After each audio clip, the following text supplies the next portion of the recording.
नमस्कार, आप देख रहे हैं कंज्यूमर अड्डा और आपके साथ मैं हूं विपिन भट्ट। सीबीएसई 12वीं यानी क्लास 12th का रिजल्ट आ चुका है, पर इस बार रिजल्ट के पास परसेंटेज ने टेंशन बढ़ा दिया है। टॉप स्कोरर्स घटे हैं और कंपार्टमेंट या सप्लीमेंट्री ने नंबर्स काफी बढ़ा दिए हैं। इस साल पास परसेंटेज गिरकर 85.2% पर चला गया है। मतलब कितने बच्चे पास हुए।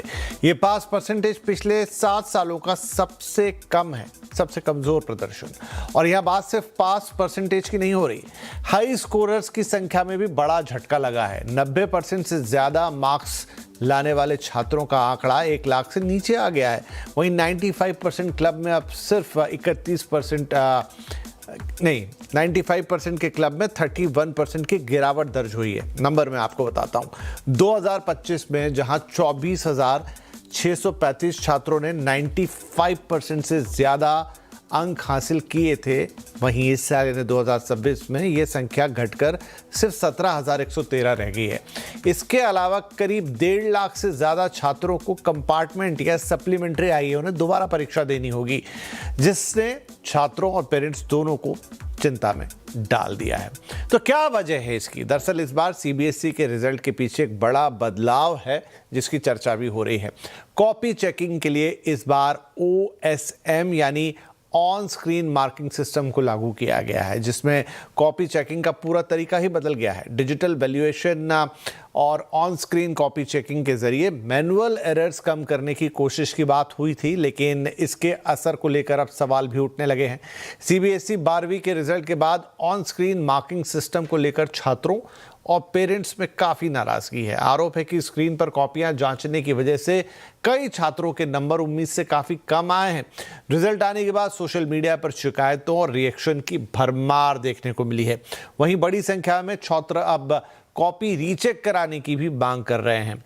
OSM सिस्टम को लेकर एक बार फिर बहस तेज हो गई है और सीबीएसई के मूल्यांकन प्रक्रिया पर भी सवाल उठ रहे हैं।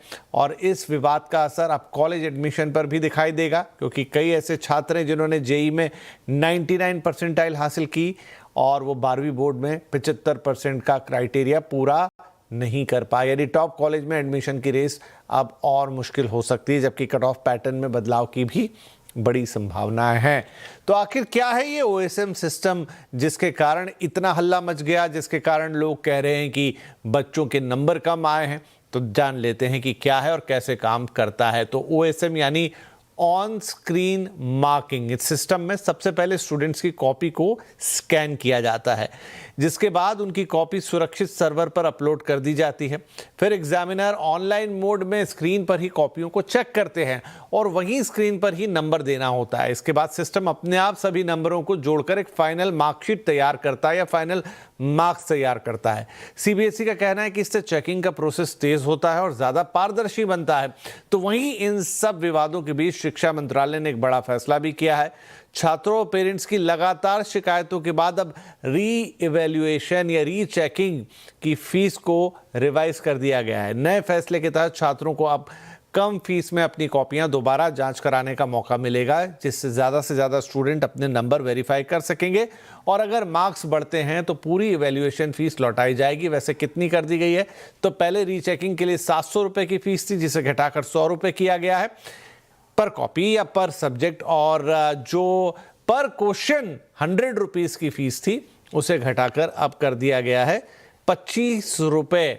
और भी इस तरह के कई स्लॉट्स हैं जो आपको यहां दिखाई दे रहे हैं, लेकिन काफी बड़ा रिडक्शन इसमें कर दिया गया है। पेरेंट्स नाराज थे, बच्चे नाराज थे, तो सीबीएसई ने यह कदम उठाया है। तो अब ये जो पूरा ऑनलाइन मार्किंग सिस्टम है, OMS है, क्या सच में इस वजह से ही इस साल परसेंटेज गिर गया, पासिंग परसेंटेज गिर गया, बच्चों के नंबर कम आए हैं? 95 परसेंटेज बहुत कॉमन हो चला था, उस साल आधे से कम रह गए हैं इसमें बच्चे। और ओवरऑल क्योंकि 12th के बच्चे हैं तो आगे इनको एडमिशन लेना है, इन्होंने कोई कॉम्पिटिटिव एग्ज़ाम दिया है, बहुत सारी जगह कट ऑफ लिस्ट बनेगी, क्या फ़र्क पड़ेगा, क्या इम्पैक्ट आएगा, ये पूरी बातचीत आज हम करेंगे। और इस चर्चा में हमारे साथ जुड़ रहे हैं संस्कृति स्कूल के प्रिंसिपल दामिनी जोशी और KR मंगलम वर्ल्ड स्कूल के डायरेक्टर प्रिंसिपल ज्योति गुप्ता। आप दोनों का बहुत बहुत स्वागत है। तो ज्योति मैम, क्या ये जो नया चेकिंग का तरीका है, इससे इतना फर्क पड़ सकता है कि रिजल्ट 7 साल के लो पर चला गया? देखिए, इसका ऑन स्क्रीन मार्किंग से बहुत ज्यादा मुझे लगता है फर्क नहीं पड़ा होगा, क्योंकि इससे बेहतर सिस्टम हो नहीं सकता। जो हम पारदर्शिता की बात करते हैं, ट्रांसपेरेंसी की बात करते हैं, या हम ये कह जो भी काम हम लोग डिजिटली करते हैं, उसके डिजिटल फुटप्रिंट्स भी होते हैं जो कि कभी भी देखे जा सकते हैं। तो इससे बेटर सिस्टम कोई भी नहीं हो सकता। सीबीएसई ने बहुत सोच समझ के ये कदम उठाया है। ये ज़रूर हो सकता है कि पहले कुछ जैसे मॉडरेशन हो जाती थी, जो टीचर्स मैन्युअली चेक करते थे डिफरेंट सेंटर्स पे, हो सकता है कि जो बच्चे कम मार्क्स लेके आने वाले होते थे, पास नहीं होने वाले होते थे, तो उनको ग्रेस मार्क्स देके शायद पास कर दिया जाता होगा कुछ सेंटर्स पे, जो कि जिसकी इस बारी कोई गुंजाइश ही नहीं थी। इसलिए हमने देखा है कि पास परसेंटेज में शायद वो फ़र्क आया होगा, पर गलत करेक्शन हुआ है या गलत तरीके से करेक्शन हुआ है, उस चीज़ को मैं नहीं मानूँगी बिल्कुल भी। दूसरा, अगर टॉप परसेंटेजेस में फ़र्क आया है, तो वहाँ पे भी एक ऑब्जेक्टिविटी आई है, सब्जेक्टिविटी नहीं थी। किसी भी रीजन का जो कॉपियाँ थी, वो कौन चेक कर रहा है, पैन इंडिया किसकी कॉपी आ रही है, वो एक बिल्कुल ही कॉन्फिडेंशियलिटी के साथ और बिल्कुल ही ट्रांसपेरेंट तरीके से किया गया है। तो वो हो सकता है उसकी वजह से कुछ टॉप परसेंटेजेस में फ़र्क आया हो। बाकी कुल मिला के अगर हम ये कहें कि ऑन स्क्रीन मार्किंग जो है, वो कम मार्क्स बच्चों के आने के लिए रिस्पॉन्सिबल है, तो वो नहीं कह पाएँगे, क्योंकि बच्चों के जो मार्क्स हैं, जो परफॉर्मेंस है, जो उन्होंने इम्तिहानों में लिखा है, उसी के ऊपर बेस्ड है। इसका एक बहुत बड़ा रीज़न जो है, वो कॉम्पिटेंसी बेस्ड असेसमेंट है। अ, नई शिक्षा नीति जब 2020 में आई थी, उसके बाद नया पाठ्यक्रम जो 2023 में आया, तो वो सभी जो है कॉम्पिटेंसी बेस्ड क्वेश्चंस की तरफ अ, हमें लेके गया। तो अब 50% और 50% से ज़्यादा जो क्वेश्चन पेपर होता है, वो कॉम्पिटेंसी बेस्ड है, जो कि डायरेक्टली क्वेश्चंस पहले एनसीईआरटी की किताब से आ जाया करते थे। अब वो डायरेक्ट क्वेश्चंस नहीं है। बच्चों को कॉन्सेप्ट समझना ज़रूरी है और उसको अप्लाई करके और सवालों का जवाब देना ज़रूरी है। इसकी वजह से थोड़ा-सा जो है ज़रूर परसेंटेजेस पे फ़र्क आया है। दूसरा, मैं ये कहूँगी कि जो 100 में से 100 बच्चों के आ जाते थे, उसमें कॉलेज में ज्योति मैम, ये इसी 100% साल पे से शुरू हुआ है क्या? वैकेंसीज़ होते थे। जो आप कह रहे हैं कॉम्पिटेंसी बेस्ड क्वेश्चन आए हैं या उस तरह के आंसर्स आए हैं, वो इसी साल से हुआ है? जी नहीं, ये 2021 से शुरू हो गया था, पर हम्म। 10-10% करके किसी साल 10% हुआ, कोविड में जैसे कम हुआ, उसके बाद जी। फिर 10-10% शुरू हुआ। तो अभी जो है मेजर पार्ट जो पेपर का है, वो कॉम्पिटेंसी बेस्ड है। अब बहुत सारे बच्चे जो है वो स्कूल्स में, हम लोगों ने पहले भी इसी प्लेटफ़ॉर्म पे डिस्कशंस भी किए हैं कि कॉम्पिटिटिव एग्ज़ामिनेशंस की तैयारी के लिए वो कोचिंग सेंटर्स चले जाते हैं। कोचिंग सेंटर्स में डेरिवेशंस नहीं कराए जाते। वहाँ पर जो है सीधा आंसर कैसे निकालना है गॉट योर वो पॉइंट मैम, सिखाया लेकिन फिर एक सवाल मन में आता है, वो मैं दामिनी मैम के पास लेके जाता हूँ, आप भी अपनी राय रखिएगा कि ये क्यों इतनी बातचीत हो रही है। उसका रीज़न है कि ये मार्किंग सिस्टम इसी साल से आया और मार्क्स 7 ईयर के लो पर चले गए। फिर सीबीएसई ने रीचेकिंग का ऑप्शन सस्ता कर दिया काफ़ी, कहाँ 700 रुपये की फ़ीस और कहाँ 100 रुपये की फ़ीस, एकदम 7 गुना की कमी कर दी।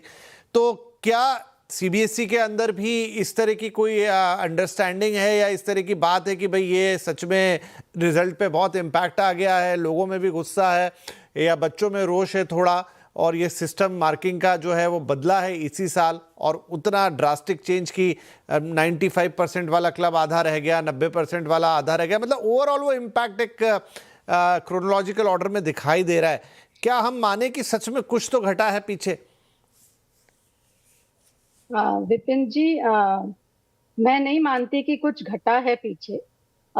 जैसा ज्योति मैम ने भी बोला कि जो ये on on screen marking system है, आई थिंक इट इज, मतलब ये बेटर है देन पहले ह्यूमन इंटरवेंशन वाली जो तो चेकिंग फिर मैम फिर दामिनी मैम ये समझा जा सकता है कि जो ह्यूमन चेकिंग होती थी वो थोड़ी लीनियंट होती थी, ये सिस्टम ज्यादा फुल प्रूफ है, ज्यादा बेटर है, सही असेसमेंट कर रहा है और एक्चुअल में जो मार्क्स आने चाहिए वो यही हैं। अब पहले जिनको ज्यादा मिल गए बट अदरवाइज वो एक्चुअल मार्क्स जो अब आए हैं वो ज्यादा एक्यूरेसी के करीब है, ऐसा मेरा मानना है। कहा था कि मैं भी अपनी बात रखूं इसमें, तो जब ये ऑन स्क्रीन मार्किंग का पायलट हुआ था तो मैं भी उस पायलट का पार्ट थी। तो हम लोगों ने इस सिस्टम को बनते हुए और इम्प्लीमेंट होते हुए देखा है, पायलट फेज से देखा है इसको। तो चैलेंजेस थे जो कि हमने तब भी सीबीएसई के साथ साझा किए थे, पर मैं आपको कॉन्फिडेंटली बता सकती हूँ कि वे फॉरवर्ड यही है। तो मैं ज्योति मैम एक मिनट, इसको आप फिर ऐसे बताइए। फॉर एग्जांपल आप ही कॉपी चेक कर रही हैं, मान लीजिए आपके पास किसी एक सब्जेक्ट की कॉपी आती है और एक मैनुअल आप चेक करेंगी तो क्या अंतर आएगा, और वही जब ये नए सिस्टम में जाएगा ऑन स्क्रीन वाले में तो क्या फर्क आएगा? देखिए, इसमें सिर्फ फर्क इतना है कि ये कॉपी स्कैन होके और ये अपलोड हुई है, और स्कैनिंग में भी ये बिल्कुल कटी फटी नहीं है पेपर। इसमें पूरी की पूरी कॉपी को स्कैन किया गया है और स्कैन करके अपलोड किया गया है। फर्क सिर्फ इतना ही है कि टीचर ने पेन की जगह माउस को हाथ में पकड़ा और कीबोर्ड का इस्तेमाल किया। सामने सारा का सारा क्वेश्चन बहुत बढ़िया तरीके से आंसर जो है वो दिखाई दे रहा है। मार्किंग स्कीम टीचर्स के पास ऑनलाइन भी अवेलेबल थी और ऑफलाइन भी अवेलेबल थी, और एक ही तरह के पेपर सब टीचर्स ने चेक किए, तो एरर की वहां पे गुंजाइश नहीं थी। जितनी भी टोटलिंग है वो ऑटोमेटिकली हुई है। कोई क्वेश्चन ऐसा नहीं है जो छूट सकता है बिना मार्किंग के, क्योंकि उसमें भी सिस्टम आपको अलर्ट करता है। तो ह्यूमन एरर्स जो हम लोगों ने पीछे देखे हैं, रीचेकिंग, एक तो मैं आपको थोड़ा सा ये बता दूं कि पहले से ही रीचेकिंग का, री इवैल्यूएशन का, कॉपियां लेने का सिस्टम सीबीएसई के पास था। ये कोई नया सिस्टम नहीं है। तो ये नहीं, जो है उन्होंने उसका जो प्राइस है वो कम कर दिया है ताकि ज्यादा से ज्यादा लोग ले। साल ज्यादा किया था, क्योंकि ये कहीं ना कहीं कॉन्फिडेंस था कि जो करेक्शंस है उसमें टोटलिंग एरर्स बिल्कुल नहीं होंगे, उसमें जो भी जैसे छूट जाया करते थे क्वेश्चंस वो बिल्कुल भी नहीं होंगे। हाँ, ये जरूर हो सकता है कि किसी टीचर से इवैल्यूएट करते हुए कुछ गलती हो गई हो, तो उसके लिए उन्होंने जो सिस्टम बदला है वो ये बदला है कि आप पहले अपनी कॉपी ले लीजिए और मार्किंग स्कीम के साथ आप उसको कंपेयर कर लीजिए। ठीक है। फिर अगर आपको लगता है कि उसमें मार्क्स ठीक से नहीं दिए गए तो आप उसका इवैल्यूएशन जो है री-इवैल्यूएशन करवा सकते हैं। पहले हम उल्टा चलते थे, मतलब पहले आप री-टोटलिंग करवा लीजिए, री-इवैल्यूएशन करवा लीजिए, री-टोटलिंग और री-इवैल्यूएशन के साथ ही उधर उनको पेपर भी मिल जाया करता था। सो थोड़ा सा प्रतिक्रिया में डिफरेंस आया है। तो मैं इसको थोड़ा और जी थोड़ा और समझता हूं। हाँ जी, मैं थोड़ा सा, ताकि दर्शकों के लिए इजी हो, तो दामिनी मैम मुझे बताइए, जिसे हम ह्यूमन एरर कह रहे हैं या ज्योति मैम अभी जिसे ह्यूमन एरर बोल रही है, वो ह्यूमन एरर क्या था और लगातार ऐसा क्या हो रहा था कि परसेंटेज इतने हाई थे और जैसे ही इस पैटर्न पे कॉपी चेक हो रही है वो ह्यूमन एरर हट गया और परसेंटेज ड्रॉप हो गया? क्या था वो ह्यूमन एरर? सो विपिन जी, जैसे फॉर एग्जाम्पल मैम ने बताया कि हम इस सिस्टम में कैसा करते हैं कि पेपर स्कैन हो जाता है एंड द सिस्टम आपको ये अलाउ नहीं करेगा कि अगर 5 मार्क का वो है, क्वेश्चन है, तो आप उसमें 5 से ज्यादा दे पाएंगे। पहले ह्यूमन एरर की ये पॉसिबिलिटी होती थी कि मे बी 2 मार्क का क्वेश्चन में the marks assigned are more than 2 marks, जो अब इस सिस्टम में पॉसिबल नहीं है। So that can also be one of the reasons जो आप ह्यूमन एरर 5 का कोई 7 नंबर दे दे, ये तो अपने आप में भी रेयर मिस्टेक है। ये ऐसा नहीं होता होगा कि पूरे के पूरे रिजल्ट को इतना चेंज कर दे। डेफिनेटली ऐसा तो रेयरली होता होगा। आई एम नॉट सेइंग कि वो सभी उस केसेस हाँ, में तो जो ये पैटर्न इस साल दिखा है कि इतना ड्रास्टिक चेंज आया कि पास परसेंटेज नीचे चला गया 7 साल के लो पर, 90s वाले पीछे आ गए, 95 वाले पीछे आ गए, ये इतना बड़ा पैटर्न तो किसी रीजन से ही दिखेगा ना मैम? तो इस साल ऐसा भी हुआ है विपिन जी, एक जस्ट आई वुड ऐड कि इस साल ऐसा भी हुआ है कि जो पेपर्स थे वो भी थोड़े ट्रिकी थे। ऐसा नहीं था कि जैसे मैम ने बोला कि कॉम्पिटेंसी बेस्ड थे, इट्स ऐसा नहीं था कि डायरेक्ट क्वेश्चंस थे एनसीईआरटी। बच्चों को वो कॉन्सेप्ट अच्छे से पता होना चाहिए to be able to answer the questions correctly. So ये भी एक रीजन हो सकता है। Jyoti ma'am can add to it, but मेरे हिसाब से ये भी एक रीजन हो सकता है। तो मैम, ज्योति मैम, इस साल का जो क्वेश्चन पेपर हम पकड़े, अब मान लीजिए कि जो साइंस के बच्चे हैं, फिजिक्स, केमिस्ट्री, मैथ्स, तो मैथ्स में तो चलिए सवाल के सवाल होंगे, फिजिक्स और केमिस्ट्री में तो थ्योरी भी बहुत सारी लिखने के लिए आती है, रिटन आंसर्स भी होंगे वहाँ पर। तो क्या पहले ऐसा हो रहा था कि एक टीचर को लगा कि भाई बहुत अच्छा लिखा है, इसका रिटन आंसर मैं अगर 5 मार्क्स का है तो मैं इसे 3 देता हूँ या 4 देता हूँ या 5 ही दे देता हूँ, तो ये सिस्टम अब बता रहा है कि नहीं, 3 से ज़्यादा जो बच्चे ने लिखा है वो उससे ज़्यादा नहीं मिल सकते, तो 2 मार्क्स ऑटोमेटिकली कट हो गए, स्ट्रिक्ट चेकिंग हो गई। क्या ऐसा हुआ है सिस्टम में? देखिए, मैं बताती हूँ, जैसे एक पूरा सवाल आता है, 5 मार्क्स का सवाल है, तो वो 5 मार्क्स जो है मार्किंग स्कीम बनती है कि वो 5 मार्क्स बच्चों को मिलेंगे किस तरीके से, राइट। कौन से कीवर्ड्स लिखे हैं जिसके लिए मार्क्स मिलेंगे, कौन सा स्टेप लिखा है, कौन सा डेरिवेशन लिखा है जिसकी वजह से वो मार्क्स मिलेंगे। पर फिर भी उसके बीच में जो फ्लेक्सिबिलिटी होती थी वो एग्जामिनर के पास होती थी। हेड एग्जामिनर्स भी उसको दोबारा चेक करते हैं। मतलब मैं सब चीजें तो नेशनल प्लेटफॉर्म पे नहीं बता पाऊंगी, पर कॉन्फिडेंशियल इंफॉर्मेशन है, पर हर स्टेप्स पे मार्क्स भी होते हैं और हर लेयर, मतलब सिर्फ इवैल्यूएटर नहीं होता, उसके ऊपर एएचई भी होता है, हेड एग्जामिनर भी होता है, तो पेपर अलग अलग लेवल्स पे चेक भी हुआ करता था। तो पर फिर भी वो फ्लेक्सिबिलिटी थोड़ी सी टीचर के पास होती थी कि स्टेप्स में उसने कितने मार्क्स दिए, 5 में से 5 दिए, 4 दिए, 3 दिए, 2 दिए, जो कि एक ह्यूमन एरर भी हुआ करता था।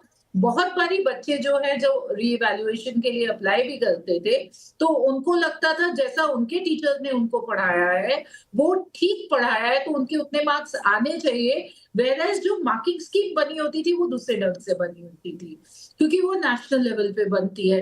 तो अभी इस सिस्टम के साथ वो रेस्ट्रिक्शन हो गई, क्योंकि एक क्वेश्चन के जितने भी सब पार्ट्स थे जिसमें कि मार्क्स दिए जाने थे, वो सब रिस्ट्रिक्ट होके उतने उतने पे सीमित हो गए कि इस स्टेप में आप इतने में से इतने मार्क्स दे सकते हैं, इस स्टेप में आप इतने में से इतने दे सकते हैं, जो कि एक सही तरीका है। मतलब अगर पूरे देश के 30,000 स्कूल्स हैं, 30,000 प्लस स्कूल्स हैं, और अगर 40 लाख बच्चा 10th और 12th को मिला के बैठ रहा है, तो एक ऑब्जेक्टिविटी होनी चाहिए और हर एक जगह करेक्शंस एक ही तरीके से होने चाहिए। और ये नहीं होना चाहिए कि एक पर्टिकुलर रीजन की कॉपीज एक ही रीजन में चेक हो रही हैं। तो वो एक जो है एक रेस्ट्रिक्शन कह लें, जो कि एक सही तरीके का रेस्ट्रिक्शन था। हो सकता है कि उसमें अ लिटिल परसेंटेज में फर्क आया हो, पर जैसे मैंने बताया कॉम्पिटेंसी बेस्ड जो असेसमेंट हो रहा है, जो पेपर्स आ रहे हैं, जैसे आज अगर हम फिजिक्स की नेशनल एवरेज देखें जो कि सीबीएसई ने पब्लिश की है, वो बहुत कम हो गई है। वो इसलिए भी है कि अगर बच्चे जेईई की कोचिंग लेने भी जाते हैं या नीट की कोचिंग लेने भी जाते हैं, तो वो एक तरीके से सवालों का जवाब दे सकते हैं। उनको स्कूल में आके टीचर से पढ़ के कैसे सीबीएसई के सवालों का जवाब देना है वो सीखना ही होगा। तो वो एक बड़ा कारण है और कहीं ना कहीं करेक्शन है। पॉइंट बैक तो बहुत सारी चीजें इकट्ठी हो गई। हो सकता है कि जो बच्चे, मतलब ऐसा हो रहा है कि 12th की एग्जाम है, कोचिंग के कारण 12th को आपने थोड़ा साइड में रखा, अभी तक चल जा रहा था क्योंकि ह्यूमन चेकिंग होती थी, जैसे ही वो एक सिस्टमैटिक चेकिंग पे गया वो और एम्पलीफाई हो गया और कुल मिला के जो नतीजा है हमें वो दिखाई दे रहा है। एक छोटा ब्रेक लेंगे यहाँ पे, और ब्रेक के बाद अब रीचेकिंग की बात है, पैसे भी कम कर दिए, लेकिन क्या रीचेकिंग में फिर से इसी मशीन से अगर चेक हुआ या इसी तरीके से चेक हुआ तो कोई चेंज आने वाला है आपके नंबर्स में? ये बड़ा सवाल होगा। और अगर इसी तरह से चेक करानी है, एआई की तो इतनी बात हो रही, तो क्या आगे एआई से कॉपी चेक होगी? ये भी पूछ लेंगे। एक छोटा ब्रेक के बाद बातचीत जारी रखेंगे।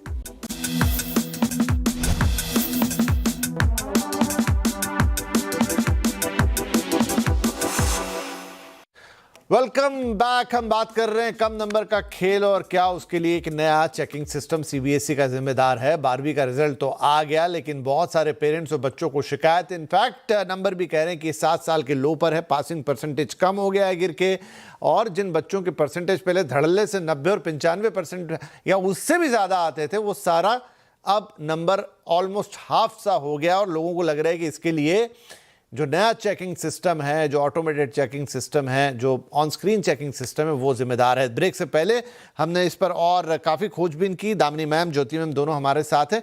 अब बड़ा सवाल ये है मैम, क्या रीवैल्यूएशन में फिर से कुछ चेंज आएगा? मतलब कि इसी तरह से रिवैल्यूएशन करने के लिए जब कॉपी जाएगी तो फिर वो नए सिस्टम पे ही चेक होगी, और अगर ऐसा होना ही है तो क्या उसमें लोगों को कुछ फायदा होगा या उनको मौका मिलेगा कि चलिए पहले कुछ एरर थी अब बदल गया? दामिनी मैम। तो मुझे ऐसा लगता है कि रीवैल्यूएशन में जैसा पहले भी सिस्टम था कि पहले कैसा होता है कि बच्चा अप्लाई करता है स्कैन कॉपी के लिए, स्कैन कॉपी मिलती है, उसके बाद द चाइल्ड इज मतलब चाइल्ड को क्या करना है कि answer marking scheme and question paper लेके बैठना है, एंड उसने देखना है कि उसने क्या लिखा था एंड उसको कितने मार्क्स मिले हैं, and then he or she can apply to CBSE कि मेरे को इस सवाल में मुझे लगता है कि मेरा आंसर सही था लेकिन मुझे मार्क्स नहीं मिले हैं। नाउ बैक एंड में सीबीएसई उसको ह्यूमन उससे चेक करवाते हैं या एआई के थ्रू करवाते हैं, ये मेरे लिए कहना थोड़ा मुश्किल होगा। वो मुझे उसके बारे में नहीं, वो एआई वाला तो मेरा एक अलग सवाल था, वो मैं आखिर में लेके आऊंगा। तो ज्योति मैम, क्या मतलब जो इतने लोग अब रिवैल्यूएशन के लिए सोच रहे हैं उनको कोई फायदा मिलेगा? अगर कॉपी इसी तरीके से चेक हुई तो नंबर तो फिर वही आ जाएंगे, या फिर अब ह्यूमन कॉपी चेकिंग होगी, मतलब जैसे रेगुलर कॉपी चेक होती हुआ करती थी? जब वो रीइवैल्यूएशन होगा तो दो इवैल्यूएटर्स चेक करेंगे, और बिल्कुल जैसे कि मैंने पहले भी बोला था, चाहे वो ऑन स्क्रीन मार्किंग है चाहे वो ऑफ स्क्रीन मार्किंग है, दोनों सिमिलर है। यहाँ पे टीचर पेन से चेक करता है मैनुअली, और वहां पे माउस से कंप्यूटर पे चेक करता है, पर जो आंसर बच्चे ने लिखा है वो तो बदलने नहीं वाला है। तो जो आंसर लिखा है, जो मार्किंग स्कीम ऑलरेडी डेवलप हुई है, उसके बैकग्राउंड में पेपर्स को चेक किया जाएगा, और एक नहीं दो इवैल्यूएटर्स करेंगे, तो उसमें कोई दिक्कत नहीं आएगी। तो जो अभी बच्चों को एक सेटिस्फैक्शन नहीं है, उनको लग रहा है कि उनके मार्क्स ज्यादा आने चाहिए, तो जैसे ही वो मार्किंग स्कीम जैसे अब कल अगर अपलोड हो जाती है और उसके साथ साथ उनको पेपर्स मिल जाएंगे अपने, तो पहले वो सेल्फ इवैल्यूएट करेंगे, तो उसी से ही फर्क पता चल जाएगा। और बच्चे अपने टीचर्स के पास अपने स्कूल में भी जा सकते हैं, उसको दोबारा से अपने टीचर्स को भी दिखा सकते हैं, टीचर्स मदद कर सकती हैं उनकी कि इसमें आपके मार्क्स बढ़ेंगे। उसी को देखते हुए कौन कौन से क्वेश्चन को उन्होंने रीइवैल्यूएट करवाना है, वो उसमें जैसे ही सीबीएसई का ये शुरू होगा, सारा एक्टिविटी शुरू होगी, तो वो वैसे अप्लाई कर पाएंगे। तो ज्योति मैम, लगे हाथ तो ये सवाल भी मैं आपसे पूछ ही लेता हूं कि जब ये सिस्टम ऐसा हो गया है कि कॉपी स्कैन हो रही है, कंप्यूटर में जा रही है, अब अभी एक टीचर बैठा है जो उसको देख रहा है, बट एक सिस्टम है जिसके तहत आंसर इवैल्यूएट हो रहा है और फिर वो नंबर आ रहे हैं और सिस्टम ही टोटल कैलकुलेट करके दे रहा है। आने वाले वक्त में क्या एआई से ये सारा काम होगा? एआई से कॉपी चेक होगी? आज एग्जाम खत्म हुए और 2 दिन बाद रिजल्ट आ जाएगा, क्योंकि वहां तो स्पीड की कोई दिक्कत ही नहीं है। अगर एमसीक्यूज होंगे या जैसे मल्टीपल चॉइस क्वेश्चंस हैं या वन वर्ड आंसर लिखने होंगे, वहां पर तो ये चीज पॉसिबल है। पर जहां पे सब्जेक्टिव आंसर्स चेक करने होते हैं, जहां पे पूरा आंसर पढ़ के, और क्योंकि हम कॉम्पिटेंसी बेस्ड और आउटकम बेस्ड एजुकेशन की बात कर रहे हैं, तो जरूरी नहीं है हर एक बच्चा एक ही जवाब लिखे। वहां पे मल्टीपल तरीके से जब जवाब आएंगे, तो वहां पे टीचर की और मार्किंग स्कीम्स की जरूरत पड़ेगी। तो एआई जो है कभी भी टीचर को या इवैल्यूएटर को सब्जेक्टिव क्वेश्चंस या आंसर्स में कभी भी रिप्लेस नहीं कर पाएगा। या बच्चे जैसे रीडिंग कॉम्प्रिहेंशंस है, उसके बारे में, मतलब किसी भी चीज के केस स्टडी बेस्ड क्वेश्चंस है, तो क्या आर्टिकुलेट बच्चा करेगा, क्या उसका कॉन्सेप्ट वो अप्लाई करेगा, किस तरीके से वो क्रिएटिविटी के साथ जवाब देगा, तो उसको बिना टीचर्स के इवैल्यूएट नहीं कभी भी करा जाएगा। ठीक है दामिनी मैम, क्या बच्चों को रिवॉल्यूशन डालना चाहिए? देखिए विपिन जी, इसमें उन्होंने सीबीएसई ने क्लियरली बोला है कि मार्क्स डिक्रीज भी हो सकते हैं। तो फर्स्ट स्टेप ये है कि क्योंकि मिनिमम 1 मार्क भी अगर हुआ तो कम हो सकता है, तो मेरा ये सजेशन रहेगा कि बच्चों को अप्लाई करना चाहिए for the scan copy. They can, जैसे ज्योति मैम ने बोला, अपनी टीचर्स के पास जाके वो अपनी आंसर कॉपी दिखा सकते हैं, एंड अगर दे आर वेरी श्योर तभी उनको सेकेंड स्टेप पे जाना चाहिए। ठीक है, तो ये भी सलाह अच्छी है मैम की कि आप स्कैन कॉपी ले लीजिए, अपने टीचर से कंसल्ट कर लीजिए। दे सजेस्ट कि भाई हाँ आपको तो ज़्यादा नंबर मिलने चाहिए तो ज़रूर आप रिवैल्यूएशन के लिए जाइए। अदरवाइज जैसा मैम कह रही हैं कि रिवैल्यूएशन में दोनों तरफ है, मतलब वो दुधारी तलवार है, नंबर कम भी हो सकता है। पहले जो चीज़ छूट गई है वो अगर वो दिख गई दोबारा में, जैसे चांसेस कम है उस तरह के एरर के, क्योंकि वही तो ह्यूमन एरर हटाने के लिए इस वाले सिस्टम पर आए थे।